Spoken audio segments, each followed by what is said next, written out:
Right, this is Tom Hill and Henry Parkin, Unit 15, Task 1. P1 then. Right, describe the principles of fitness training, lads. We've been looking at the 11 components of fitness. To start with agility. Agility is the ability to change the direction of your body quickly.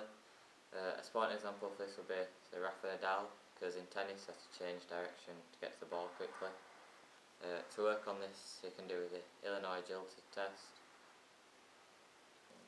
The next one is balance. Balance is the ability to move in an upright posture while still on moving.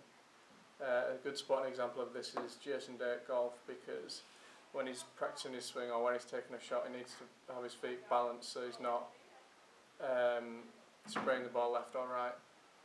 A good example of what he needs to do in the gym is doing the standing stalk test, which would improve his balance a lot. Next one is coordination. This is the ability to do two or more things at the same time. A sporting example of this would be Sebastian Vettel, because he has to drive a car on track whilst watching where the other drives and stuff are. To work on this, he can use the touch pads on a regular basis to try and improve his coordination. Power. Power is the ability to do strength work at an explosive pace. A good sporting example of this is Kai Green, the professional bodybuilder, where he'll need to lift the heaviest weights possible with the least amount of reps. So he won't be practicing doing high reps with low weights. He will try and lift the heaviest weight. Next one is reactions. And reactions is the amount of time it takes to get your body moving from some point. A sporting example I've used is Usain Bolt, because he needs to start sprinting when he shoots the gun. He needs to go the moment it goes. To practice this, you can bounce the ball against the hand and try and catch it, and doing it faster. Yeah. The next one, speed. Speed is the ability to move as quick as possible from point A to B. So obviously a good example is Usain Bolt, who needs to be working on his speed all the time. So the power coming from the legs, so in his legs he'll do a lot of weight training so his legs can have the maximum power coming from there. Next one's flexibility. This is the range of movement at a particular joint. So how far it can move from one point to another. A sporting example of this would be Lewis Smith, because whilst on the pommel horse and stuff, he needs to have good flexibility to get round it. To work on this, he can do the sit and reach test and just try and get further each time. Okay, so the next one is cardiovascular endurance, which is the ability to exercise your whole body for a long period of time, and it's sometimes called stamina, obviously. A good example of this would be Olympic gold medalist Mo Farah, because he has to be able to train for a long period of time so that he can put that into the elite games for the Olympics or for the marathons, so he can get the best out of his ability. The next one is body composition, and this is the percentage of body fat, muscle and your bones.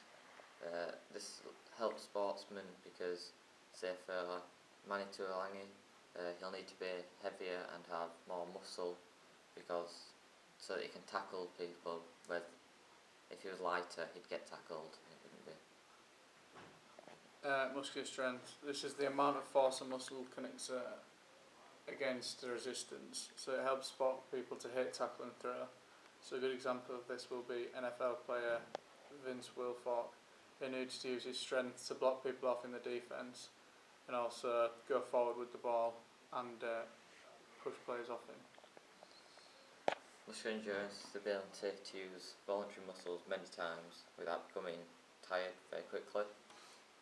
This will help sportsmen to sprint or repeat quick actions for longer. A good example is George Groves, who needs to have good muscular endurance so that he can fight a lot, because then he can use his strength for a long amount of time and without getting as tired. So that's the P1. P1 11 comments. Right, yeah, right, good lads. Right, let's move on to P2 and M1 then. So, describe for the pass and explain for the merit health and safety considerations associated with exercise programs and sessions. Off we go. Okay, so in health and safety and exercise sessions, probably the most important thing you need is a PARQ, which is a physical activity readiness questionnaire, which basically just makes sure the instructor and the customer person who's partaking in the sports knows if they're fit enough and that they're actually able to do the sport before, so it doesn't cause any damage to them. They'll also need to check the equipment in case anything's broken, because whilst in the gym if they were using one of the machines and it broke, it could lead to serious harm or injury, just with anyone using it or around it. Good. Kind of a main thing in all sports with indoor activities. So basically every gym is a fire alarm, so it's important to have the fire alarm and know where the fire exits are whilst in a gym, so that if anything does happen you can get out as quick as possible without any harm. If they're whilst in the gym, there happens to be a spillage, so there's a slippery floor, that'd be dangerous to people, so it's important that they mop it up and then put a sign over it, wet floor sign, so people know that it's wet so they don't slip, so they take care whilst they're walking over it. Yep. And last one, the risk assessments are quite key whilst you're working in a gym or like in a sports centre, because they'll try to prevent any injuries. So if there's just like something wrong with the flooring or with a loose weight or something, you just need to be careful when using all of the equipment. Right, good. So, just a couple of questions on those then. So for P1, which one, if you're going to sort of generalise with sports, which one do you think is the most important in all sports? 2007. For the, which of the 11 components of fitness do you think is the most important in all sports to have? It's cardiovascular. Yeah, cardiovascular fitness and probably body composition. Right. So why is cardiovascular fitness important in sports then? Well, because it depends what sport it is really. Yeah. Because say to a long distance runner, they'll need it for obviously the endurance. If they're like a box or something, they also need the strength. They also need it to, so they don't like give up after a round or something. But even Right. golfers will need cardiovascular endurance, because as it's proved over the years that the fitter a golfer becomes, the better his game, because they all have to walk around, and 18 holes is a long way to go. So whereas if they didn't have good cardiovascular endurance, they wouldn't be hitting the shots they are on the first hole in the 18. Right. And then why is body composition important, do you think? Just for the players to keep fit in every sport. So again, with golf you need to be fit. Football obviously, you need to be fit and keeping in good weight, because you can't have an overweight left back getting chased by Gareth Bale. Also just run him all over the shop. Right. And then good. And then you said for P2 and M1, which one did you say is the most important one for health and safety consideration? A PARQ. Right. So what sort of questions might get answered on a PARQ? Get asked. If you have like diabetes or heart problems, or if you've got anything like If you've got any injuries. disability or injuries or something.